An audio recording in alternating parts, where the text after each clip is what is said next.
Mianatra eo an-tongotry Jesosy isan'andro.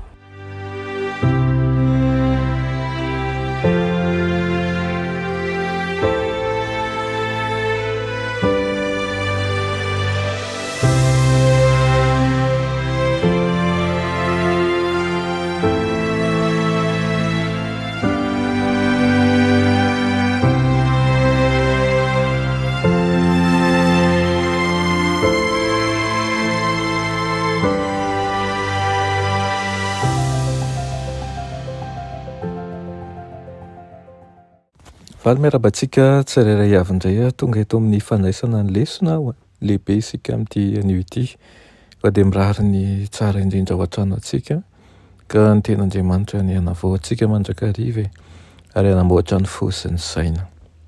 Alohan'ny dirantsika ny amin'ny lesona anio dia hivavaka isika.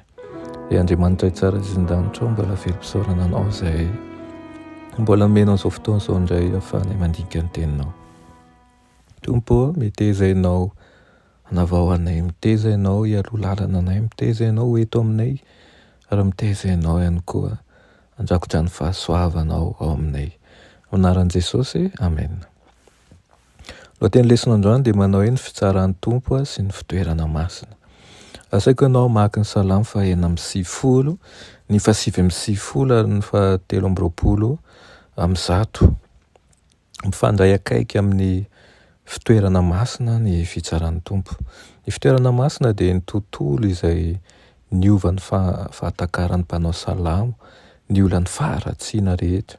Ny fitoerana masina dia nitendrena ho toeram-pitsaran'Andriamanitra araka ny asehon'ny fitsaran'ny Orima sy ny sarotratra izay fitsarana mpisorona be. Arak'izany maro ireo salamo no maneho an'Andriamanitra eo amin'ny seza fiandrianana eo amin'ny fitoerana masina. Vonona hitsaran'izao tontolo izao noho ny fahotany sy ny faharatsiany. Tao amin'ny fitoerana masina no nambara ny drafitra ny famonjena. Ao amin'ny fanompoan-tsampy ny fahotana dia no heverina ho toy ny tasy ara-batana tokony ho foanana amin'ny alalan'ny fombafomba mazika mihitsy. Fanohitra amin'izany ny Baiboly dia mampiseho ny ota ho fandokana ny lalàn'Andriamanitra momba ny fitondran-tena. Ny fahamasinan'Andriamanitra dia midika fa tiany ny rariny sy ny hitsiny. Toy izany koa ny vahoaka an'Andriamanitra dia tokony hikatsaka ny rariny sy ny hitsiny ary tokony hanompo an'Andriamanitra amin'ny fahamasinany. Mba hanaovana an'izany dia tsy maintsy mitandrina ny lalàn'Andriamanitra izy ireo izay fanehoana ny fahamasinany.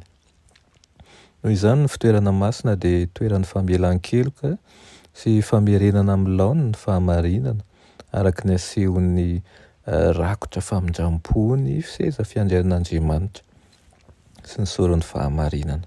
Kanefa ilay Andriamanitra izay mamela heloka dia mamaly ny ratsy ataon'ny olona izay tsy mibebaka.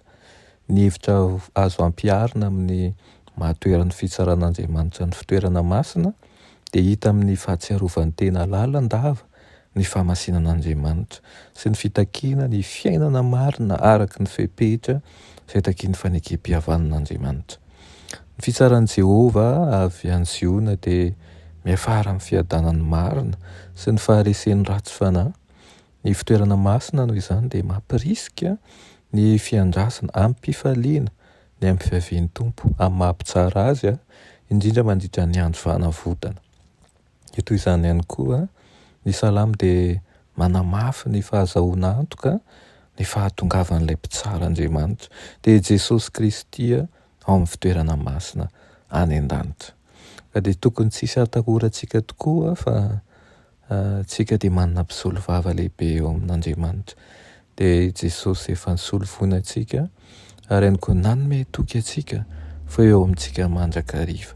Minoa fa ny fitsaran'Andriamanitra dia fitsarana marina ary raha mitoky aminy ianao manatanteraka ny ataony ary mandray ny indrindra ny fanavotana izay avy aminy dia ny fandresen'ny Kristiany ho fandresenao ihany koa. Amen. Vavaka isika, raha ny malala tsara indrindra mbola misaotra anao izay ny amin'izany teninao izany.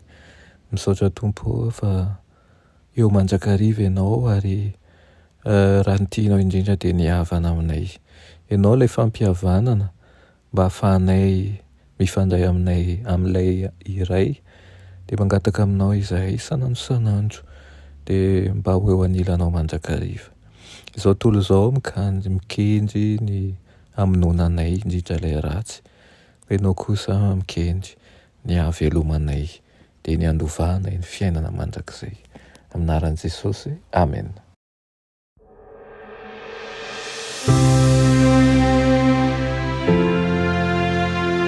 Mianatra eo an-tongotry Jesosy isanandro.